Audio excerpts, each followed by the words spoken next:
First up tonight, new insight into a life-saving 911 call here in Sioux City from a woman literally upside down in her car and desperate for help. That's right. And the 911 call was one of nearly 240 million 911 calls made in the U.S. every year. Now we're able to put a face with a voice behind one life-saving 911 call here in Siouxland and learn more about the people who save lives answering the phone. Here's KTIV's Taylor Decker. She was trapped upside down in a creek, and the only person standing between her and what came next was the voice on the other end of this call. 911, what's the address of your emergency? Hello, this is 911. On Tuesday morning in Sioux City, a woman in a car ended up upside down in a creek. She dialed 911 herself. 911 dispatcher Avery Myers stayed on the line before the woman could speak. Hello. Got in the Okay. What's the address?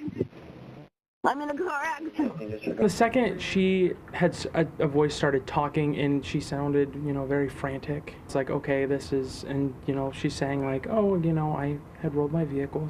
I tipped over. Over a hill. 1 second. You're at West 45th and Country Club Boulevard? Immediately, I just started typing away like usual, 100 miles per hour.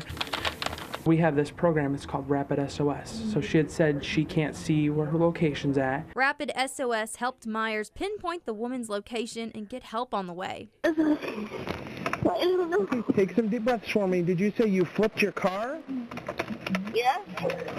Are you trapped in a vehicle? Yes. Most of us will never meet the person who answers our 911 call, but if you ever need one, someone will be there. But there's something very special about being the first person that someone talks to on the worst day of their lives and being able to reassure them and provide them, with the help that they need. Myers is prepared for this response and any pressure that comes his way through training. Do 100% on-the-job training. It's hands-on, so it takes about 6 months to train an operator because in essence they're learning 5 to 6 different jobs. You have to be a really good listener at this job, and sometimes listening to those calls, they just let out very important details. It's a very stressful job, but there has to be someone to do it. There has to be someone to be there, on the worst day of someone's life, answering the call for them. He didn't know if that woman was okay when the call ended. Dispatchers rarely do. They answer, they help, and then they let go, trusting the other first responders will take it from there. Taylor Decker, KTIV News 4. In this case, police say the driver believes she had issues with her brakes.